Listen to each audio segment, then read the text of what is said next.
Hi, I'm John deSteiguer, the president of Oklahoma Christian University. We're thrilled to have a very special guest with us yesterday and today, John Roberto.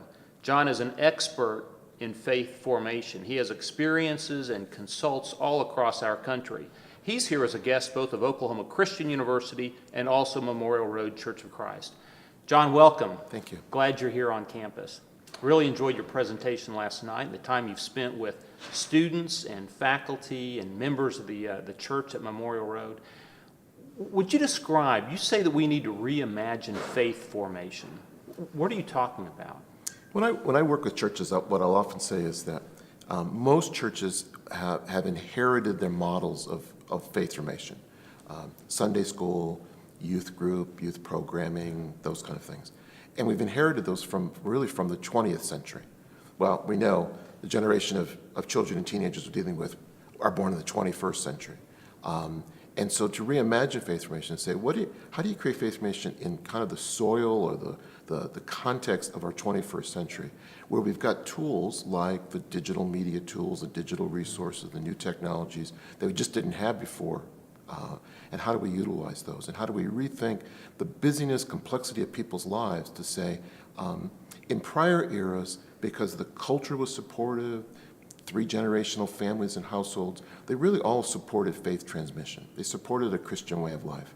Now I have to be much more intentional. So our new model of faith formation needs to be very intentional about developing intergenerational faith and formation, developing family faith formation, really helping a lifelong approach, not just the first 2 decades, but right through people in their 80s and 90s, everybody growing in discipleship, everybody growing in faith for a lifetime. I have a good friend who says if the big people aren't growing, the little people aren't growing either. So it's that lifelong approach. And then also has a missional focus to it, that we're out in the community engaging people who have perhaps given up on Christianity, or given up on the church, or just have taken I'll call it a long sabbatical, and just need to be re-engaged, re-encounter Christ. So we need to be much more intentional about all of those. So the reimagining is to move away from what I'll call a more programmatic approach to Christian education and faith formation, to a much more kind of systemic approach that has programs, activities, resources, uses new digital tools, but is highly relational because it's building relationships in all those different settings. Wow, that's very good. Are you finding that your message, this approach, is resonating with those with whom you speak? Everybody knows that we've changed eras. Everybody knows that this is a brand new world. Some are working really hard to continue trying to make the models they inherited work effectively. And some are. They're redesigning those and the rest. But many churches are just struggling with what we used to do doesn't work because our people have changed. Not because this didn't work in the past. It worked very effectively in prior generations. It's just that our approaches have to be adaptive to the people that we're serving. And I think once people begin to make that shift, and I always talk about put the people at the center of faith formation. Because once you take your cues from people, then we can begin to figure out, how do I help you grow in faith? How do I help you encounter Christ? How do I help you learn the scriptures? How do I help you grow? It's a different kind of formula, and I think it's more challenging for people because you can't buy this approach. You can't say, I've got to buy the right resource, get the right program, or bring somebody in, and it's much more systemic. I think once they see that shift, they realize we're in a 3 to 5 year process as a church, for example, in growing into this. But the nice thing is, it's not that in this reimagining anybody has to stop what they're doing. So I'll tell groups all the time, it's not about not doing Sunday worship or doing it online. You're doing Sunday worship. It's not about not working with children and teaching children or engaging young people. It's none of those things. All those things come into the new model, and then we reimagine how we're going to do all of that. But especially, I think the biggest challenge for people is lifelong, to think 10 decades. Right. That's really a challenge. Wow, that's very good. Here at Oklahoma Christian, we have a particular initiative, the Intergenerational Faith Center, led by Dr. Dudley Chansey. Dudley was with you last night during the presentation that you made and the Q&A following. Would you talk to me just for a minute about your concept of intergenerational ministry and the importance and impact of that? I began working on intergenerational faith formation and ministry over 20 years ago. And my concern of it came out of my working in family faith formation. Because what I realized is that that families alone, helping them grow in faith, share faith, develop faith practices at home, all of that work, really needed to be supported by other generations. So even though at its root, intergenerational is two or more generations learning, serving, praying, celebrating together, and the together part is the key. I really have emphasized it's a three-generational process. You know, it's the children and teens, it's their parents, and it's the grandparent generation. And those three generations interacting in very intentional settings. So I'll work with churches where their primary model of learning and education is bringing the generations together to learn together. So they learn together, and they learn kind of in age-appropriate ways, and they learn together in one learning model. Or churches that will start to think, how do we bring the generations together to serve people in our community or even around the world? These common denominator kinds of things where you have common emphasis that we can bring generations together. I'll work with pastors and worship leaders to say, how are you really intentionally intergenerational at Sunday worship? You get all the three generations or four generations, but how do you really maximize that? How do you speak to each of them? How do you engage each of them? Whether it's art, music, sermon, language, symbols, images that really are inclusive of the generations. And we really do have 5 distinct generations in many church communities, you know, from the builders born before 1946 right up through this I generation kids who have been born since 2000, and they're all unique, but they come together in some common areas. I just tell people, be intentional about social gatherings. You know, we bring people together, get some community building in there. Do some activities where they do stuff together, even while you're at the church picnic or while you're at the social event, or churches are doing simple meals for Lent or that kind of thing. These are great opportunities just to build a little intergenerational connection into it. If we did that 12 months a year in our church, people would get to know each other. And I think that's the biggest problem. People used to live in the same neighborhoods. They lived in multi-generational households. Everybody knew everybody. That's just not as true today. Well, and it seems like we segment so many things by age now. Yeah. And so this message, this is a very important message. And you were raised in a multi-generational household family, Yes. weren't you? Yeah, Italian household, 3 stories. I grew up in Connecticut, and Grandma and Grandpa lived with us. And my mom's family lived about 20 miles away, and they also lived in a 3-story house, and they were all related, my aunts and uncles, my grandma and grandpa. But that's where, for me, church and other adults supported what happened at home.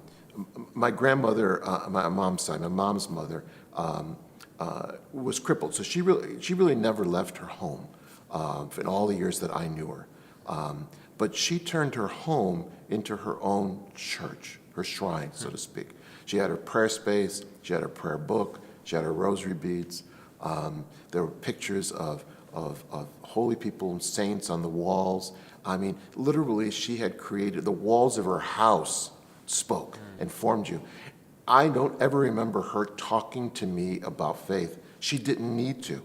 You walked in and you were immersed in it, and you saw her faith in how she lived her life, in the symbols, the images, and you knew, well, that's Grandma's chair, and that's, there's her prayer book and the rest. And of course, she had candles around the house. She's a first-generation Italian, so right. All those traditions from Italian Catholic brought all those traditions with her, and she recreated it, but in her home. So that was just formative. Grandparents today want to have that role in their grandkids' lives. And I challenge churches all the time. You always worry about who's not at Sunday worship. Think about who is at Sunday worship. Flip this scorecard. You've got a lot of people my age, baby boomers, people in their 60s and 70s, upper 50s, who are grandparents. Well, that's your entry, that's your door into the family system. I mean, every grandparent wants the best for their grandkids. I mean, there would be literally no children's books, video games, and the rest sold in America if it wasn't for grandparents buying them for their grandkids. And so, on that basis, our kids have no money. It's, Right. They're still paying off school debts. But not here. But not Okay, here. yeah, right, Other okay, schools. yeah. But it's the grandparents who can help that and get kids started on the journey. So I keep on saying, how well are you equipping grandmas and grandpas to be faith formers of their grandchildren? And now with the new technology, they don't have to, it'd be great if they lived next door, but they don't have to live next door. In FaceTime or Skype or any one of the other tools, we could read a storybook together online. We can do an activity online. We can connect online even though there's distance. So the online connects the physical times that we're together. My two grandsons are in North Carolina, but that's how we stay connected between the times that we visit every couple of months. Great examples. It's just, every church can do that. We may have a hard time reaching the parents or grandparents, or children, but we can reach the grandparents. Boy, I love that. I really love that. One of the things I've heard, and you mentioned it also last night, that there is almost a magic number of relationships that young people have that really impacts whether they remain in the faith. And additionally, there is that modeling that occurs at home. Could you speak to those two Oh, sure. things? For me, it was really kind of a surprise. And I think it also was to Merton Strawman when he did his original book back in 1974 called Five Cries of Youth. One of these discovered about the kids for whom faith was just a huge value, a strong relationship with God, living out their faith, was that in their church, they were known by at least 5 or more adults by name. So they had a relationship with 5 or more adults. Well, that research has been replicated both in church settings and in the what I'll call the society settings, in terms of what promotes positive, healthy adolescent development. And that number 5 just keeps popping up. The children and teenagers who have 5 or more adults engaged in life, besides their parents, besides their family members, outside that, whether it's a coach, somebody at church, their Sunday school teacher, whomever it is, but who's in relationship with them, who knows them by name, who they know cares about them, that is one of the best predictors of positive development of all the dozens of indicators for positive development. That one seems to always be there. So when the Fuller Youth Institute does their research on adolescents who have finished 4 years of involvement in their church youth group, so a rare breed, the 4-year ones, and they go off to college, the ones for whom their faith was sticky, what was a common denominator in there, now, so it's not causal, but it's a common denominator in all of them, is that they have those kinds of 5 or more relationships. So in their Sticky Faith research, their Sticky Faith book, they talk about you need to be a 5-to-1 church. 5 adults with 1 young person, and those adults can be involved in that teenager's life in dozens of ways. Working with intergenerational gatherings, a one-on-one mentor kind of relationship, as a coach, as a teacher, but it's very significant. And I always challenge churches. This should be the easiest thing. We have plenty of adults who may not ever want to teach a group or lead a youth program. You'd never get them to do that. But one-on-one with 1 or 2 teenagers to guide them through their 4 years and to stay connected with them when they go to college. Today, it's so easy to stay connected. That anchor and that relationship proves to be really significant in the lives of teenagers. Wow, that's very impressive. You also mentioned something about what they see at home in their parents. Absolutely. The most critical variable, and it's really true for all of us, is that faith is transmitted at home. It's supported and deepened and encouraged at church and through programs, but the home experience is the primary experience. And so we all know faith is either transmitted or not transmitted at home. So sociologists will say there's always transmission going on. It's to what end is it going towards? And so the role, and we've got this now in the National Study on Youth and Religion, almost 20 years of research from teenagers right through the emerging adult years, that parents are the most critical variable, and they're critical in the way they provide socialization through role modeling and instruction. And the faith that parents immerse their children and teenagers in sticks. It's the best predictor of highly religious emerging adults. So it's that combination of moms and dads and grandmas and grandpas and significant family members fostering faith. And they're basics. It's relational, it's instruction, it's socialization, it's reading the Bible, and it's praying. Those were the 2 that just pop. I mean, they're just the basics of things. And then that's supported by the church community and those significant adults in their lives. That's the kind of intentionality we need. We used to get that for free. I mean, every church, got that for free in the 50s and the 60s, even in the 70s, and prior to that, certainly. that you've got that kind of environment, that's not true anymore. Wow. So we need to nurture that, because parents, whatever shape that family structure is in, there's a dozen different family structures at least, it doesn't really make any difference. It's how they transmit a religious tradition, how they immerse children and teenagers in that, how they practice their faith, how they're churchgoers, involved in church, involved in worship. Really, one of the best predictors of young people at Sunday worship will be that mom and dad go to Sunday worship, or grandma and grandpa take the Sunday worship. Until third graders drive, moms and dads have to take them. So that's critical. But that modeling, they model that right into the emerging adult years. When the National Study on Youth and Religion asked 18 to 23-year-olds who was still the most significant religious and social person in their life, it was moms and dads. Hands down. They were still people modeling their faith for them, being there when they needed them, providing support for them. That was really significant. And I think sometimes, whether it's in society or the rest, we downplay parents and the role of parents. Parents really not doing a good job. And sometimes in churches, parents are the problem because they don't support what we do, and that parents are the solution. We just have to orient ourselves around that. Wow, that's such a great reminder. In fact, this is a life-changing message, and it's one that we know, but what a great reminder. Pray, read the Bible, go to church, relationships with people outside of your generation. Yeah. God bless you, John. Thanks for you. being here on our It's been a campus pleasure. and for sharing this message and making an impact on so many. God bless you. Thanks so much. Uh-huh.